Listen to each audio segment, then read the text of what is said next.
Welcome to altitude IAS और हम लोग देख रहे हैं PYQs टू MCQs। इसके तहत हम लोग प्रीवियस ईयर क्वेश्चंस देखते हैं और प्रीवियस ईयर जो क्वेश्चंस होते हैं पीटी के प्रीवियस ईयर क्वेश्चंस, उसके आधार पे हम लोग नए जितने भी टॉपिक होते हैं उनसे रिलेटेड MCQs क्रिएट करते हैं, जिसके 2025 एग्ज़ाम में आने की प्रायिकता बहुत ज़्यादा होती है। तो सबसे पहला जो हमारा टॉपिक है वो पेज नंबर 1 से रिलेटेड है। इंडिया और कतर के बीच में जो है स्ट्रेटजिक पार्टनरशिप को लेकर के जो है डिस्कशंस हो रहे हैं। इस संदर्भ में हम लोग जानने की कोशिश करेंगे फ्री ट्रेड एरिया की विशेषता, ये कितने प्रकार के होते हैं, इसके टाइप्स जानेंगे।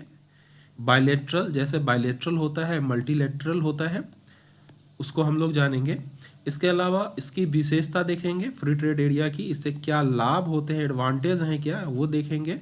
चुनौतियां क्या है और क्या चीज़ करने की ज़रूरत है, वो चीज़ हम देखेंगे।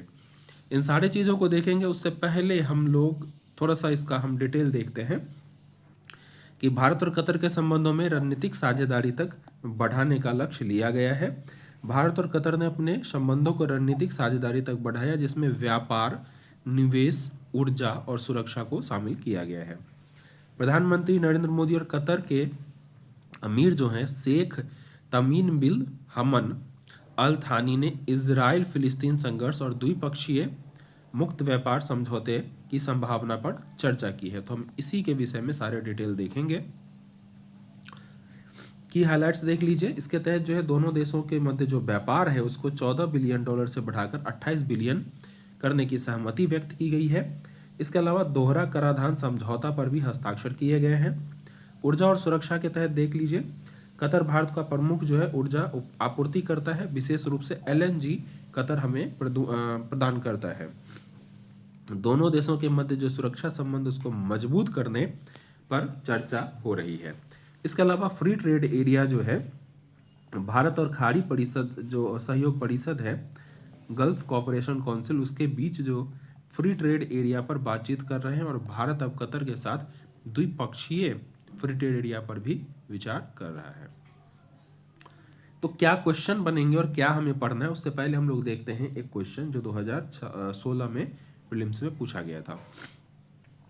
रीजनल कॉम्प्रिहेंसिव इकोनॉमिक पार्टनरशिप जो है शब्द, अक्सर इसे हिंदी में क्षेत्रीय व्यापक आर्थिक साझेदारी कहते हैं, समाचारों में देखा जाता है। ये किस देश के समूह से संबंधित मामलों के संदर्भ में आता है? G20, एशियन, SCO और सार्क, ये संभवतः एशियन के संबंध में आता है।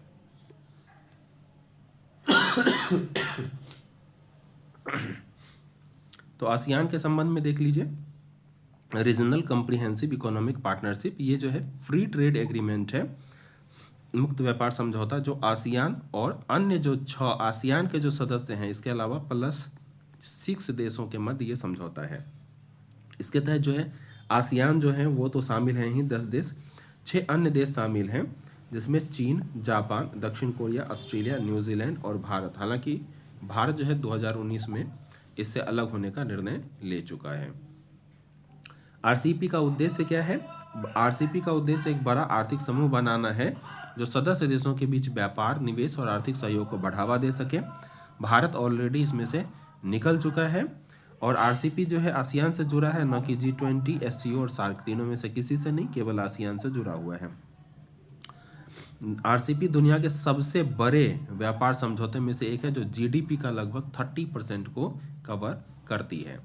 इस संदर्भ में आज जो हमारा टॉपिक है वो है GCC यानी ग्लोबल कोऑपरेशन काउंसिल, जो आपने न्यूज़ में देखा है। इसकी स्थापना जो है 25 मई 1981 को की गई थी। इसका मुख्यालय सऊदी अरब के रियाद में स्थित है और इसका जो उद्देश्य है आर्थिक सहयोग, रणनीतिक सहयोग, रक्षा सहयोग, क्षेत्रीय स्थिरता और सुरक्षा, यानी कि ये ऑल ओवर कोऑपरेशन इसको कह सकते हैं, ऑल ओवर कोऑपरेशन। इसके तहत व्यापार के साथ साथ अन्य सहयोग की भी चर्चा की जाती है और सहयोग बनाए जाते हैं। इसके जो सदस्य देश हैं ये हमने ऑलरेडी चर्चा कर रखी है। इसके सदस्य देश सऊदी अरब, संयुक्त अरब अमीरात, कतर, कुवैत, बहरीन और ओमान इसमें शामिल हैं। मुख्य विशेषता जो है आर्थिक सहयोग, मुक्त व्यापार और निवेश को बढ़ावा देने के लिए, एकल मुद्रा लागू करने के लिए, जैसे EU ने एकल मुद्रा लागू किया उस तरीके से लागू करने का इसका योजना रहा है। तेल और गैस पर निर्भरता यानी वैश्विक तेल निर्यात में जो है जीसीसी महत्वपूर्ण भूमिका निभाता है। रणनीतिक सहयोग की बात करें तो एकीकृत विदेश नीति क्षेत्रीय मुद्दों पर सामूहिक निर्णय लेते हैं, संयुक्त रक्षा समझौता करते हैं जिसके तहत जो है बाहरी खतरों से निपटने के लिए आपसी सैन्य सहयोग, यानी कि एक ये ग्रुप है नाटो की तरह आप कह सकते हो, जो कि बाहरी जो समस्या क्रिएट होगी उससे निपटने के लिए भी ये आपस में सहयोग करते हैं और एक दूसरे को सैन्य सहयोग देते हैं। इसके अलावा सुरक्षा और रक्षा सहयोग, शील्ड फोर्स क्षेत्रीय सुरक्षा के लिए संयुक्त सैन्य बल है इसके पास, आतंकवाद और समुद्री सुरक्षा पर सहयोग करते हैं। सामाजिक और सांस्कृतिक मुद्दों में देख लीजिए तो जीसीसी नागरिकों के लिए मुक्त वीजा यात्रा है इसके तहत, और संयुक्त शिक्षा और स्वास्थ्य परियोजनाएं भी इसके तहत संचालित होती हैं। चैलेंजेस क्या है? सदस्य देशों के बीच जो है रणनीतिक मतभेद कई बार होता है, जैसे कतर संकट के दौरान 2021 में 17 से 21 में देखा गया। एकल मुद्रा जो है वो सभी देश सहमत नहीं है, और ईरान का जो तनाव है, सुरक्षा और कूटनीतिक मतभेद इसमें देखा जा सकता है। भारत के साथ जीसीसी का आप देख लीजिए तो व्यापार जो है ये डॉलर 150 प्लस बिलियन तक है। ऊर्जा सहयोग है जो भारत की 40% से अधिक तेल और 70% गैस आपूर्ति जीसीसी से होती है।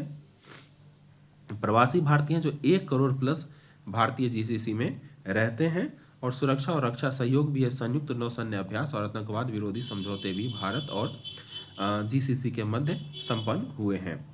अर्थात जो जीसीसी है ग्लोबल गल्फ कोऑपरेशन, ये जो है खाड़ी क्षेत्र के बीच महत्वपूर्ण आर्थिक और रणनीतिक इकाई है। ये क्षेत्रीय रणनीतिक मतभेद और सुरक्षा चुनौतियों इसके विकास में बाधा उत्पन्न करता है, लेकिन भारत के लिए जीसीसी एक महत्वपूर्ण व्यापारिक और ऊर्जा भागीदार बना हुआ है, क्योंकि ये जो एरिया है ये तेल और गैस के लिए महत्वपूर्ण क्षेत्र है, जो हमारा ऊर्जा सुरक्षा है उसके लिए सबसे महत्वपूर्ण है। इसके अलावा आप देख लीजिए free trade agreement. Free trade agreement के अंतर्गत क्या होता है? आर्थिक सहयोग, भागीदार देशों के बीच सहयोग को बढ़ावा देना, वैश्विक व्यापार को बढ़ावा देने के लिए जो है व्यापार संबंधों को बढ़ाना और व्यापार बाधाएं को कम करना इसके तहत किया जाता है। अर्थात 2 या 2 से अधिक देशों के मध्य जो है यह समझौता है, जिसका उद्देश्य व्यापार बाधा को कम करके व्यापार को बढ़ावा देना। इसके तहत आयात निर्यात पर जो टैरिफ होता है, कोटा है और अन्य प्रतिबंधों को हटाया जाता है।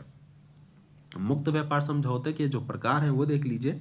द्विपक्षीय दो देशों के मध्य होता है, जैसे Bharat Singapore comprehensive economic cooperation agreement. उसी तरीके से बहुपक्षीय मुक्त व्यापार जो होता है उसमें बहुत सारे देश होते हैं, जैसे आसियान फ्री ट्रेड एग्रीमेंट। क्षेत्रीय मुक्त समझौता के तहत आप देख सकते हैं जैसे SAFTA south Asian free trade agreement, यूरोपीय यूनियन का फ्री ट्रेड एग्रीमेंट। एक तरफा व्यापार वरीयता भी एक मामला है। इसके तहत जो है एक देश दूसरे देश को व्यापार में विशेष छूट देता है, लेकिन वैसे ही छूट के लिए उसे बाध्य नहीं करता, यानी कि अपने तरफ से हम आपको छूट दे रहे हैं। जैसे भारत जो है नेपाल और अफ्रीकी देशों को व्यापार वरीयता देता है।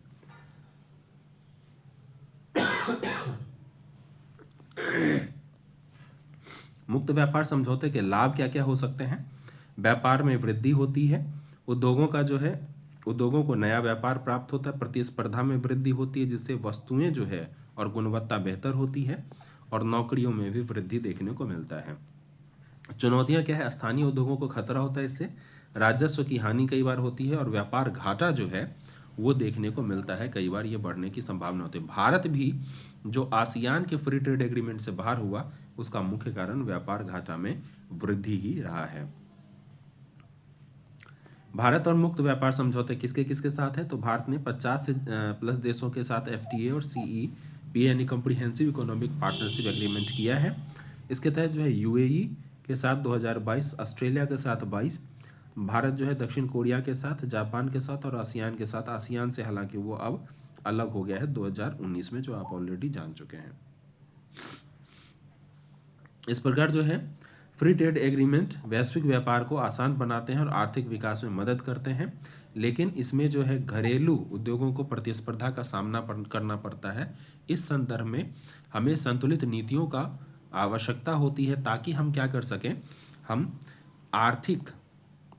घरेलू आर्थिक विकास को भी बढ़ावा दें, और जो वैश्विक जो संबंध हैं व्यापार संबंध उसको भी बढ़ावा दें, ताकि घरेलू जो अर्थव्यवस्था है उसका विकास हो सके और साथ ही साथ गुणवत्तापूर्ण जो है और वस्तु और कम कीमत पे वस्तु प्राप्त हो सके।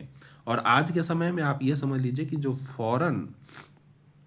फॉरेन ट्रेड जो है वो वैश्विक जो व्यापार है वो विश्व के साथ संबंधों को सकारात्मक करने में भी महत्वपूर्ण भूमिका निभाता है। तो इस प्रकार जो है फ्री ट्रेड एरिया एक साथ मल्टीपल कार्य करते हैं। इस संदर्भ में देख लीजिए क्वेश्चन, मुक्त व्यापार समझौते के संदर्भ में आपको विचार करना है।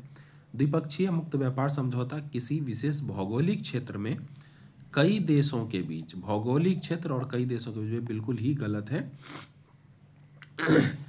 फर्स्ट स्टेटमेंट गलत हो गया तो ये खत्म हो जाएगा, ये खत्म हो जाएगा। सेकंड दोनों में है, सेकंड तो सही होगा, फिर भी पढ़ते हैं।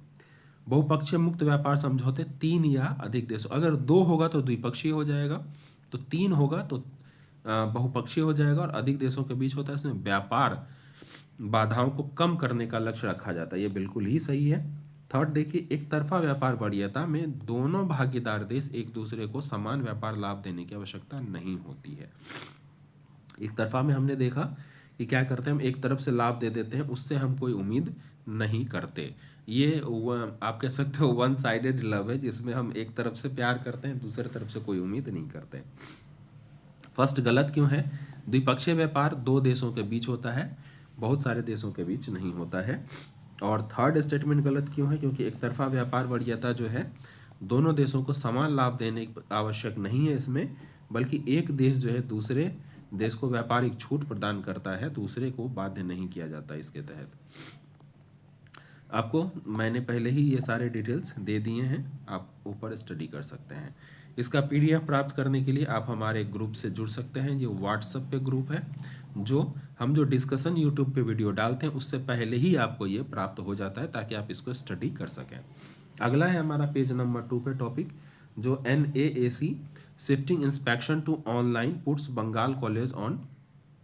तो ये जो है NAAC, इसके बारे में हम लोग जानेंगे कि ये कौन सी संस्था है, क्या है और ये किस प्रकार से कार्य करती है, ये इंस्पेक्शन किस प्रकार के अंतर्गत करती है और इसका रेगुलेशन जो है ये क्या होता है, ये हम लोग देखने की कोशिश करेंगे। उससे पहले हम थोड़ा सा इसका डिटेल देखते हैं, जो न्यूज़ में आया है उसके डिटेल्स हम लोग थोड़ा देखते हैं। तो NAAC का निरीक्षण ऑनलाइन मोड में स्थानांतरित कर दिया गया है, जिससे बंगाल के कॉलेज चिंतित हो गए। अब दिक्कत क्या है, national assessment and accreditation council जो है अपने निरीक्षण प्रक्रिया को भौतिक से ऑनलाइन मोड में बदलने का निर्णय लिया है। इससे क्या होता, पहले क्या होता था कि लोग जा करके विजिट करते थे, कॉलेज को देखते थे हर तरीके से, लेकिन अब ऑनलाइन मोड में क्या होगा, ये चीज़ें नहीं होगी। हो सकता है कुछ डाटा आपसे मांगा जाए और डाटा फीड करेंगे, उसी के आधार पे एक्रीडेशन और मूल्यांकन की प्रोसेस पूरी हो जाएगी। तो इसमें बहुत सारी जो भौतिक चीज़ें हैं वो भौतिक चीज़ें इसमें देखी नहीं जा पाएगी, तो कैसे ये निरीक्षण होगा, ये एक बहुत बड़ा मामला निकल करके आया है। कंसर्न क्या है, भौतिक निरीक्षण की जो तैयारी की गई है वो व्यर्थ हो जाता है। खास करके कॉलेज में जो है दस्तावेज तैयार किया जाता है, आवश्यक मानकों को पूरा करने के लिए जो दबाव रहता है उसको कंप्लीट किया जाता है। भ्रष्टाचार के आरोप लगे हैं। यह बदलाव आया जब रिपोर्टों में दावा किया गया है कि आंध्र प्रदेश के एक संस्थान ने NAAC टीम को रिश्वत देकर बेहतर रेटिंग प्राप्त की थी। इसके अलावा जो इंटरनेट की समस्या है वो ग्रामीण क्षेत्र के जो वहाँ इशूज हो सकते हैं। ऑनलाइन दिशा निर्देश अभी तक स्पष्ट नहीं किया गया है, और साथ ही साथ प्रत्यायन और वित्तीय सहायता जो है, पिछले वर्ष बंगाल के केवल 20% कॉलेज को ही NAAC की मान्यता प्राप्त हुई थी। इससे उनकी प्रतिष्ठा और केंद्र सरकार की जो वित्तीय सहायता होती है उसके लिए आवश्यक होता है, तो उसको ये नुकसान का सामना करना पड़ रहा है। इस संदर्भ में हम लोग देखते हैं NAAC क्या है, यानी राष्ट्रीय मूल्यांकन और प्रत्यायन परिषद, national assessment and accreditation council. ये जो है राष्ट्रीय मूल्यांकन और प्रत्यायन परिषद भारत में उच्च शिक्षा संस्थानों का मूल्यांकन और प्रत्यायन के लिए एक स्वायत्त संस्था है। इसकी स्थापना जो 1994 में हुई थी, बेंगलुरु कर्नाटक में स्थित है। ये याद रखिएगा, इसका हेड क्वार्टर जो है दिल्ली में नहीं है बल्कि बेंगलुरु में है, और निगरानी संस्था है जो विश्वविद्यालय अनुदान आयोग के निगरानी के अंतर्गत कार्य करता है।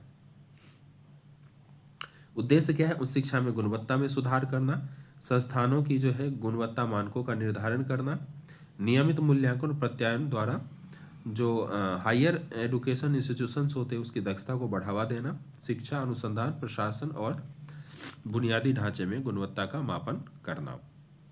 मूल्यांकन और प्रत्यायन जो एक्रेडिटेशन प्रोसेस है उसको देख लीजिए। तो संस्था जो है अपना पंजीकरण करती है इसके तहत, जिसके लिए पोर्टल पर आवेदन करना होता है। सेल्फ असेसमेंट रिपोर्ट इसके तहत देना पड़ता है, जो शैक्षणिक और प्रशासनिक स्थितियों का विवरण होता है।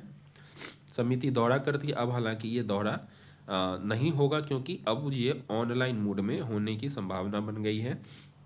इसके बाद स्कोर और ग्रेड आवंटन किया जाता है। ग्रेडिंग प्रणाली, ये सारा डिटेल्स है, इसका कोई ज़रूरत नहीं पड़ेगा, लेकिन हम आपको A++ जो 3.51 से 4 तक का स्कोर है वो आता है, और A+ में 3.26 से 3.5, और जो A है वो 3.01 से 3.25, और D जो है वो अप्रमाणित होता है। मूल्यांकन के तहत जो मानदंड अपनाया गया है वो है शिक्षण अधिगम और मूल्यांकन, संस्थान और प्रशिक्षण दक्षता, अनुसंधान, नवाचार और विस्तार, छात्र सहायता और प्रगति, सर्वोत्तम प्रथाओं और संस्थानों की प्रतिष्ठा। सेम चीज़ आप इंग्लिश में, हमने ऑलरेडी नोट्स में ये चीज़ें इंक्लूड कर दी हैं। इसके लाभ क्या होते हैं? संस्थानों की प्रतिष्ठा और पहचान में वृद्धि होती है, छात्रों को बेहतर शिक्षा और संसाधन प्राप्त होते हैं, सरकारी और निजी अनुदान जो है वो प्राप्त होता है, और वैश्विक शिक्षा संस्थानों के साथ सहयोग के अवसर भी प्राप्त होते हैं। चुनौतियां क्या है? सभी उच्च शिक्षण संस्थानों को प्राप्य नहीं मिलता है, प्रक्रिया जटिल और समय लेने वाली होती है, और कभी कभी जो है गलत डेटा भी प्रस्तुत हो जाते हैं, और गुणवत्ता सुधार के लिए सतत निगरानी की भी आवश्यकता होती है। इस प्रकार जो है NASE भारत में उच्च शिक्षा की गुणवत्ता सुधारने में महत्वपूर्ण भूमिका निभाता है। यह संस्थान उनके प्रदर्शन और मूल्यांकन करके वैश्विक मानकों के अनुसार सुधार में भी मदद करता है। हालांकि प्रक्रिया को और पारदर्शी और कुशल बनाने की आवश्यकता है, जिससे क्या होगा कि किसी भी प्रकार का जो एलिगेशन है वो न लगे, और साथ ही साथ सबको जो है जो बेहतर है और जो बेहतर होना चाहता है उसे इसका लाभ प्राप्त हो सके। इस संदर्भ में आपको एक प्रश्न दिया गया है, NASE के संदर्भ में विचार करना है आपको। NASE भारत सरकार के शिक्षा मंत्रालय के तहत एक स्वायत्त निकाय, शिक्षा मंत्रालय के तहत नहीं है, UGC के तहत है।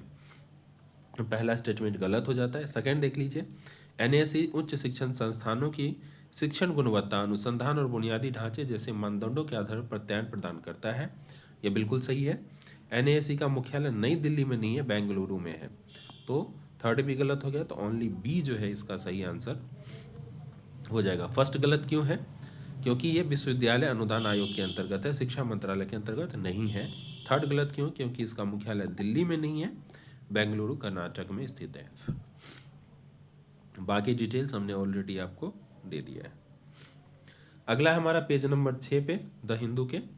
इंडिया तैयार कर रहा है, सबमिट करेगा अपना अपडेट ग्रीन हाउस गैस जो इन्वेंट्री है उसके संदर्भ में UN को। तो ये जो है इसके तहत पेरिस एग्रीमेंट जो हुआ था 2015 में, जो UNFCCC का एग्रीमेंट हुआ था, पेरिस एग्रीमेंट, उसके संदर्भ में हम लोग इसमें डिस्कस करेंगे। फिर हम इस रिपोर्ट्स को भी थोड़ा सा स्टडी करेंगे। उससे पहले हम थोड़ा सा, सबसे पहले जो ये न्यूज़ में दिया गया है बाई एनुअल ट्रांसपेरेंसी रिपोर्ट, उसके संदर्भ में थोड़ी सी जानकारी प्राप्त करते हैं। तो भारत अपनी पहली द्विवार्षिक पारदर्शिता रिपोर्ट तैयार करने के अंतिम चरण में है, जो जलवायु परिवर्तन पर 2025 के पेरिस समझौते के तहत उसकी प्रतिबद्धता का हिस्सा है। और ये जो है BTR, इसके तहत जो है उत्सर्जन सूची प्रस्तुत करेगा भारत।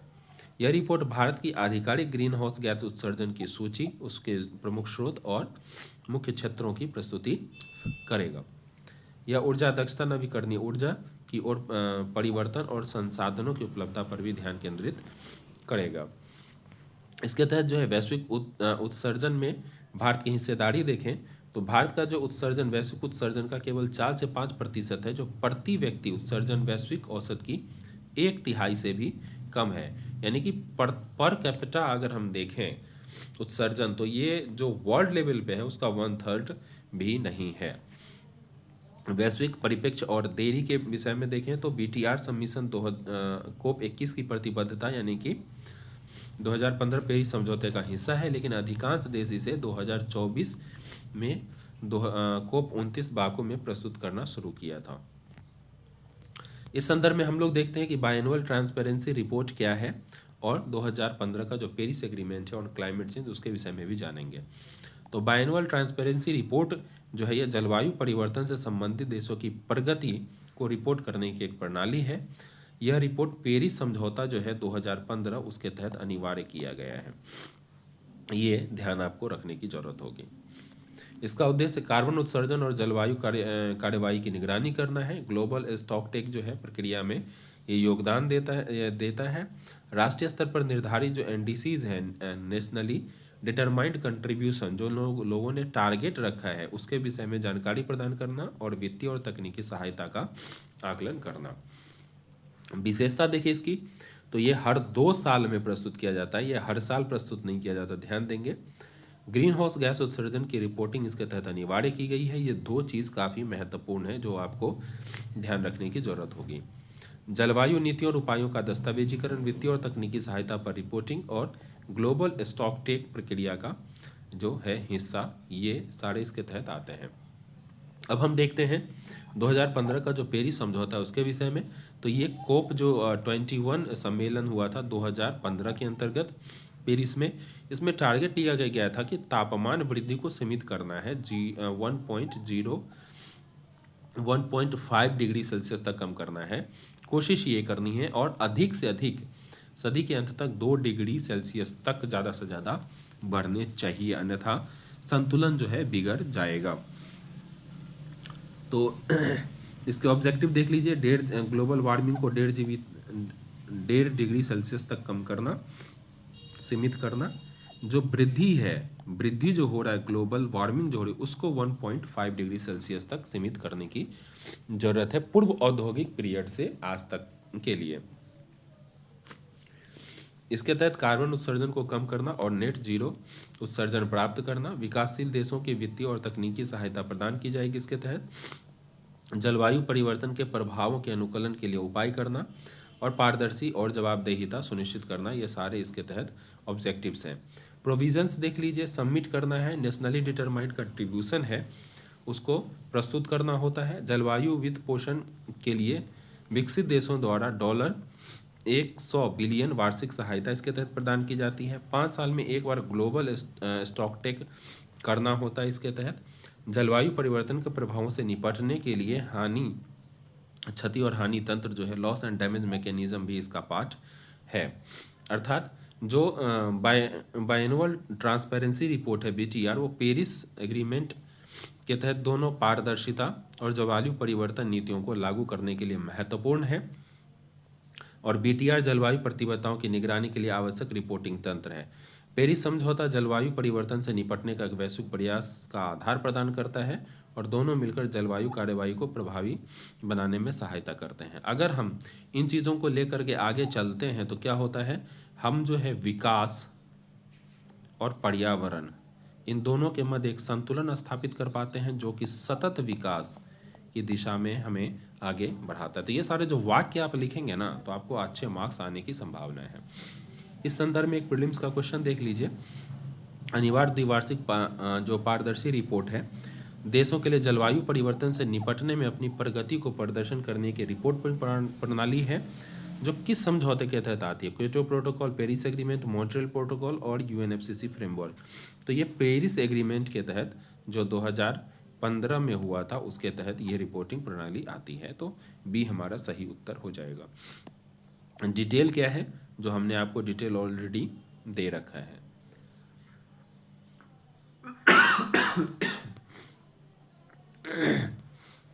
अगला हमारा है पेज नंबर 8 से टॉपिक। ये फेडरलिज्म को जो है बताया जा रहा है कि इसमें फेडरलिज्म कहीं ना कहीं प्रभावित हो रहा है। जो न्यू एजुकेशन पॉलिसी है उसके तहत सेंट्रल जो फंडिंग रोकती है, स्टेट को जो दबाव डालती है, ये फेडरलिज्म पे कहीं ना कहीं प्रभाव डालता है। तो इस संदर्भ में हम लोग न्यू एजुकेशन पॉलिसी तो हम लोगों ने कई बार चर्चा कर ली है, तो आज हम चर्चा करेंगे फेडरलिज्म पे। फेडरलिज्म क्या है, ये भारत और राज्य का जो है बीच कैसा समझौता है, इसके तहत अन्य जो चीज़ें हैं वो भी हम डिटेल में देखेंगे, चुनौतियाँ क्या क्या है ये देखेंगे, और इसके तहत क्या क्या अभी तक रिकमेंडेशंस आए हैं विभिन्न समितियों का, उन पे भी चर्चा हम लोग करने वाले हैं। सबसे पहले देख लीजिए, तमिलनाडु द्वारा जो है राष्ट्रीय शिक्षा नीति 2020 को अस्वीकार करने के कारण केंद्र सरकार ने समग्र शिक्षा योजना के तहत 2152 करोड़ की राशि रोक दी है, जो राज्यों पर दबाव बनाने की नीति अपनाई जा रही है। मतलब न्यू एडुकेशन पॉलिसी और जो सरकार की योजना है उस योजना और इसको बताना कि ये सेंट्रल स्पॉन्सर्ड योजना है, मतलब कहीं ना कहीं ये राज्यों पे एक दबाव है कि आप सेंटर को स्वीकार कीजिए और सेंटर की जो पॉलिसीज़ है उसके अनुरूप ही आप काम करें। इससे पहले क्या होता था कि आप उसको स्वीकार करें या ना करें, एडुकेशन पॉलिसी आप अपने हिसाब से करें, फिर भी समग्र शिक्षा योजना के तहत आपका जो फंड है वो दिया जाता था। इशू क्या, अभी शिक्षा अवसंरचना पर इसके कारण प्रभाव पड़ रहा है। फंड की कमी से 40 लाख छात्र और 32,000 कर्मचारियों पर इसका प्रभाव देखा गया है। और समग्र शिक्षा योजना जो है 2018-19 इसका उद्देश्य सभी छात्रों को समान शिक्षा का अवसर प्रदान करना है, लेकिन एनईपी के साथ जो है इसको जोड़ करके इस लक्ष्य के विपरीत ऐसा माना जा रहा है, कहा जा रहा है कि ये लक्ष्य के विपरीत है अभी जो किया जा रहा है। भाषा विवाद भी इसके तहत महत्वपूर्ण है। जो केंद्रीय मंत्री जो है तमिलनाडु में तमिल, अंग्रेजी और एक क्षेत्रीय भाषा वाली 3 भाषा नीति को अपनाना अनिवार्य कर दिया गया है।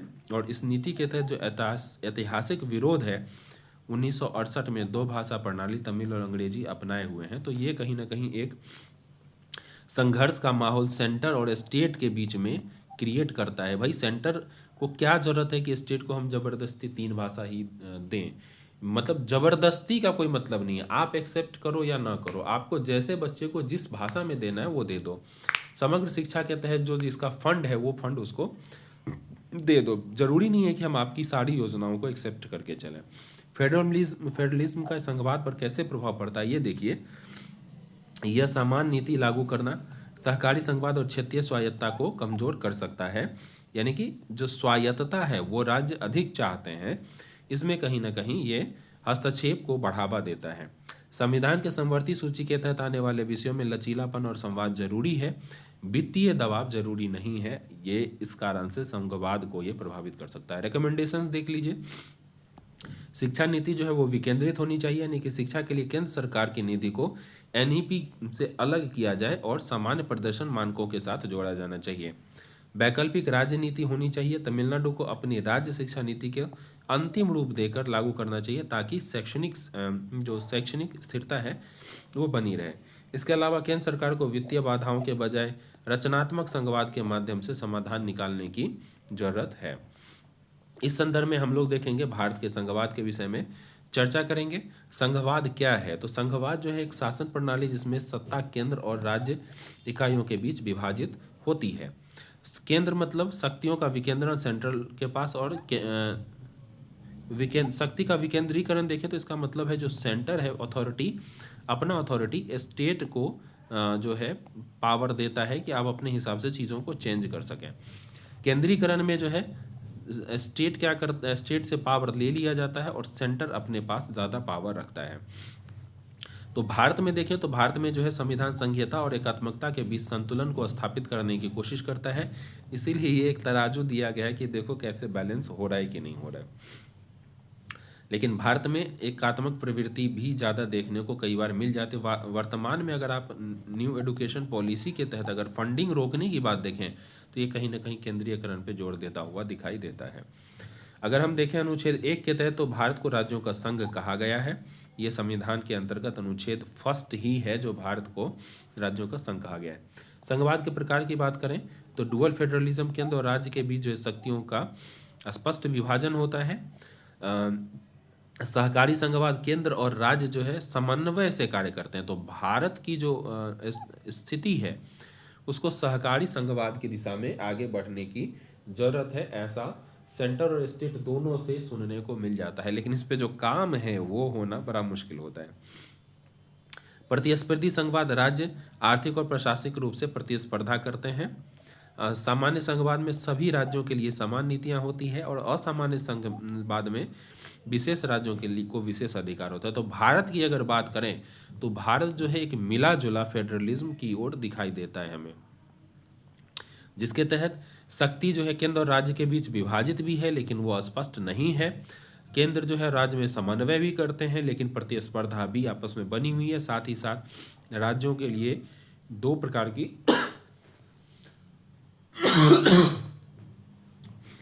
राज्यों की स्थिति दो प्रकार की है, एक तो सामान्य स्थिति और दूसरा विशेष राज्यों को विशेष अधिकार भी दिया गया है। तो भारत में अगर देखें तो समन्वित संघवाद भी अगर समन्वित संघवाद की दिशा में चला जाए तो मुझे लगता है कि ये ज़्यादा फिट फॉर इंडिया रहेगा। संवैधानिक प्रावधान की अगर बात करें तो अनुच्छेद 245 से 255 में 3 सूचियों के आधार पर शक्तियों का विभाजन किया गया है। संघ सूची 97 विषय जिसमें केवल केंद्र सरकार का अधिकार है। राज्य सूची 66 विषय है जिसके तहत केवल राज्य सरकार को अधिकार दिया गया है लेकिन इनडायरेक्ट रूप से इसमें हस्तक्षेप देखने को मिल जाता है।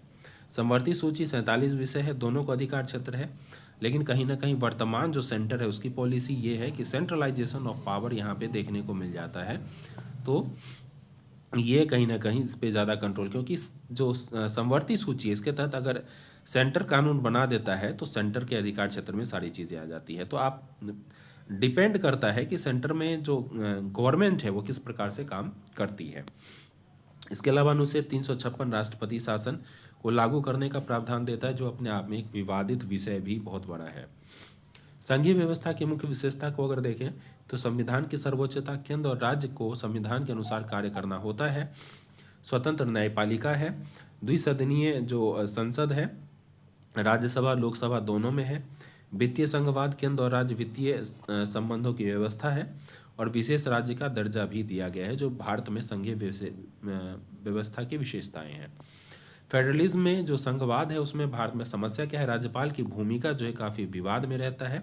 खास करके अनुच्छेद 200 को अगर देखें और अनुच्छेद 356 तो राष्ट्रपति शासन और बिल पे जो राज्यपाल अपना विवेकाधीन शक्तियों का प्रयोग करते हैं, ये काफ़ी विवादित मामला हो जाता है।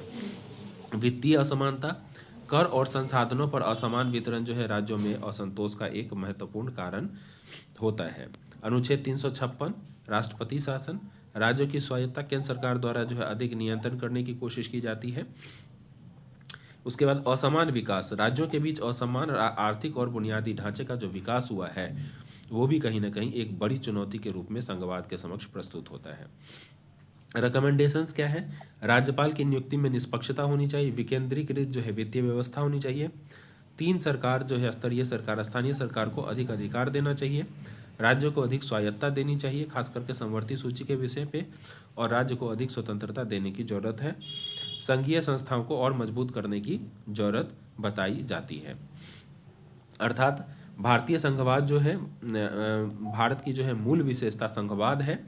हालांकि केंद्र और राज्य के बीच जो है संतुलन बनाए रखना महत्वपूर्ण होता है। ये जो तराजू आपने देखा है सेंटर और स्टेट, ये किसकी दिशा में झुकता हुआ है पावर, ये आपको जो है संतुलन बनाने की जरूरत होती है, इस प्रकार से पॉजिटिव संतुलन। संघवाद को मजबूत करने से देश में लोकतंत्र और विकास को बढ़ावा मिलेगा और इसके साथ ही साथ सेंटर और स्टेट में जो फाइट होता है वो कम होगा, जिससे विकास जो है वो सुनिश्चित होगा और राजनीतिक समस्याओं में उलझे रहने के अपोजिट जो विकास पे ज़्यादा ध्यान केंद्रित हो पाएगा। इस संदर्भ में आपको एक क्वेश्चन दिया गया है, फेडरलिज्म जो इंडिया है उसमें उसके विषय में भारतीय संविधान भारत को राज्यों का परिसंघ के रूप में फेडरेशन ऑफ स्टेट, ये गलत है, बल्कि यूनियन ऑफ स्टेट के रूप में परिभाषित करता है। तो पहला स्टेटमेंट अगर काट दें तो ऑलरेडी हमारा आंसर आ जाता है, लेकिन हम स्टेटमेंट पढ़ते हैं। संघीय सूची के में ऐसे विषय होते हैं जिन पर केवल केंद्र सरकार कानून बना सकते हैं, बिल्कुल सही है। अनुच्छेद 356 के तहत राष्ट्रपति शासन राज्यों में संवैधानिक तंत्र की विफलता की स्थितियों में लगाया जा सकता है, ये भी सही है। तो सेकंड और थर्ड सही है। फर्स्ट गलत क्यों है, क्योंकि भारत का जो संविधान है राज्यों का संघ कहता है, राज्यों का परिसंघ नहीं कहता। अनुच्छेद 1 में लिखा गया है भारत अर्थात इंडिया राज्यों का एक संघ होगा। सेकेंड और थर्ड ऑलरेडी सही, जिसके बारे में हमने आपको डिटेल जानकारी ऑलरेडी दे दी है। तो आज के लिए इतना विषय, मिलते हैं कल नए टॉपिक के साथ, तब तक के लिए बहुत बहुत धन्यवाद।